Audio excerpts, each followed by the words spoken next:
blessed a teacher with a cake, and who came back to thank him for that life-changing event. Oh yes, absolutely. He, because a boy who used to was a multi-worker looking after cows and doing agriculture and whatever, but he would come down in the evening and also cook the evening meal for 3 or 4 together. And he was a Harijan boy. That I had seen Manmathan, कि Harijan खाना पका रही है, हो रहे वो हो रहे, and somebody would say, Swamiji, and he would congratulate you for your elevated caste. And he said, खाना तो वही है, नहीं खाना है तो मत ही खाओ. No, but this was a young chap also who was also working, just a young chap. And he made some kind of an awkward comment about this boy who was cooking the food, who was not of the right caste or whatever. Oh, and then he ran for his life because he saw Swamiji leap up. And he ran for his life, and Manmathan in his restrictive lungi ran for his life behind him, and then fired a kick at him where the Hawaii chappal went flying in the air. Swamiji nearly landed on his bottom. But he landed a kick on this boy's bottom, and the kid fled into the night, never to be seen again on campus or working or anything like that. And the story then evolved later. Lucky was telling me the story कि उस रात हमने पेड़ के नीचे कांपते रहा, and then the next morning I went to the Garhwal Rifles in Lansdowne और मेरा भर्ती हो गया. So very many sort of days, moons, months later, Lucky Ram shows up in full vardi and everything else in shining buttons, giving Swamiji a big salute and grabbing his feet and thinking, Swamiji, वो जो लात आपने हम पे धरा, वो लात ने हमको सीधा लैंसडाउन पहुंचाया और भर्ती हो गया, मेरा लाइफ बन गया. So yeah, all kinds of madnesses. And the time in Depriyaga I was just going somewhere, and somebody grabs his hand and says, no, just put your hand on this ticket. Somebody bought a lottery ticket. हाथ लगाओ इस ticket पे. I was looking very confused, and आदमी ने पकड़ के हाथ लगाया ticket पे. As it turned out, he won. And he won a lot of money.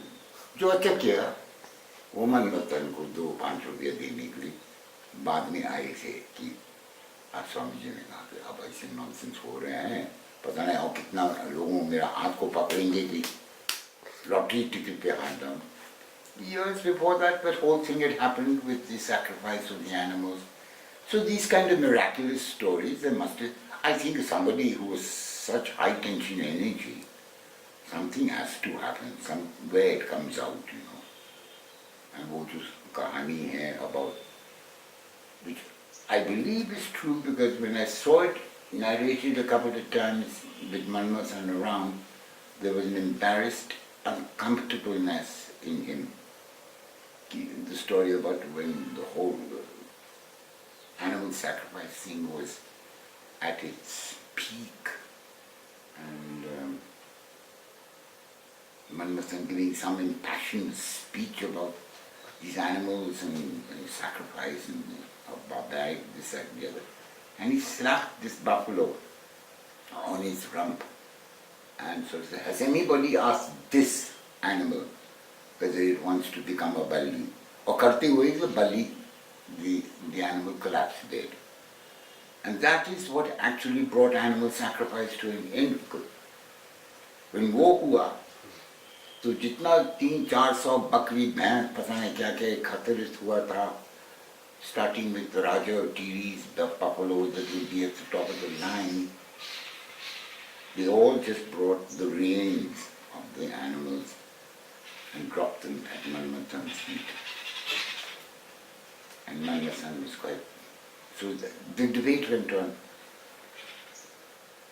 That animal died to show that yes, it wanted to be sacrificed.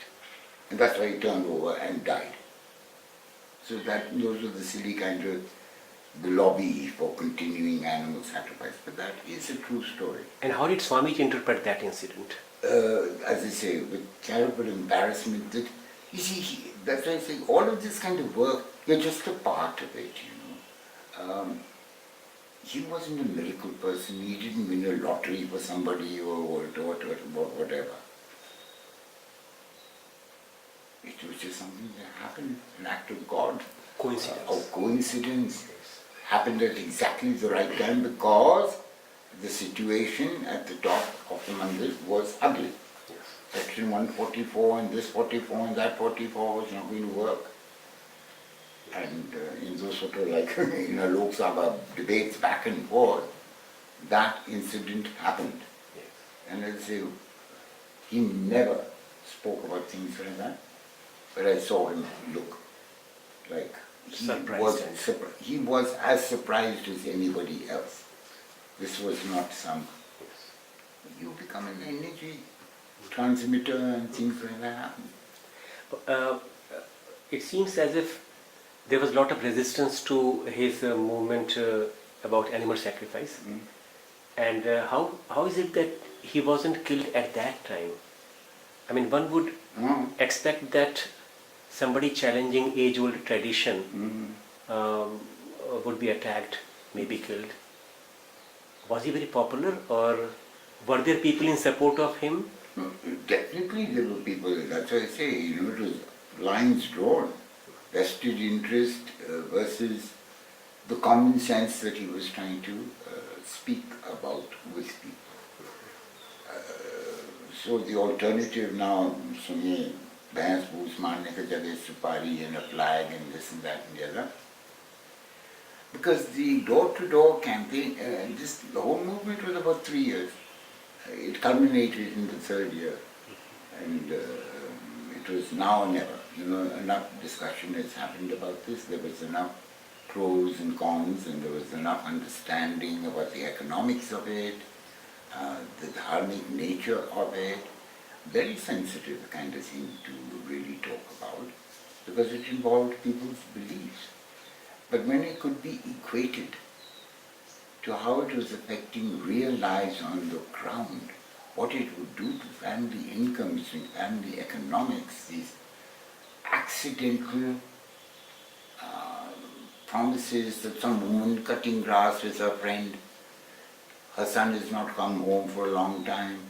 अरे if Amit घर आ जाते तो कितने अच्छे होते और मैं जरूर भैंस चराएंगे. Hari Ram. And the very next bus, Amit gets off it. And then the other friend says, see, now. And that is whining and dining the village for a whole week in the village. एक बड़ी जुलूस में drama के साथ मंदिर में जाना, वहाँ पे भी पार्टी करना, and ये and so and वो would leave families shattered. The lock on the door in most of olden day Garhwal was because they had fled, the money beggar. Because then to pay for all of this kind of a party, they would have to borrow the money, and generations would end up in debt, trying to pay that debt off. So it was that kind of vested interest that ultimately also had to come to an end. These are sort of things that I feel a bit bad that you never see it really talked about, the implications of what the ashram had done, the implications of some of the things that one put before people, the common sense things. People are lost in this single-minded skill development, income must rise, people are not doing well, running away from the village. All of this has to reverse. And if people sort of legacy, coming back to your question of the legacy, I think that has to be explored more, and younger people need to think about what the Manmathans of the world were talking about, you know, and to incorporate that into their lives. In their social activism and work and things like that, it can't be these 9-to-5 nokris. Donors must realize that hundreds of crores and thousands of crores being invested in Uttarakhand is cool. there is some matlab, there's some method behind this madness, and that is what is very absent, whether it's government or whether it's the NGO sector, development sector. ये है नहीं. Want to say anything more about Manmathan? Oh, there's so much to say about Manmathan, but the exhausting part of it would be is that you have to almost have as much time to go through 14 years or 24 hours a day in 60 minutes, every hour, every minute 60 seconds to recall, because nothing ever happened with Manmathan, that never a dull moment. So you don't know what to recall about this man, it was just Dili's non-stop madness. And so there are many things to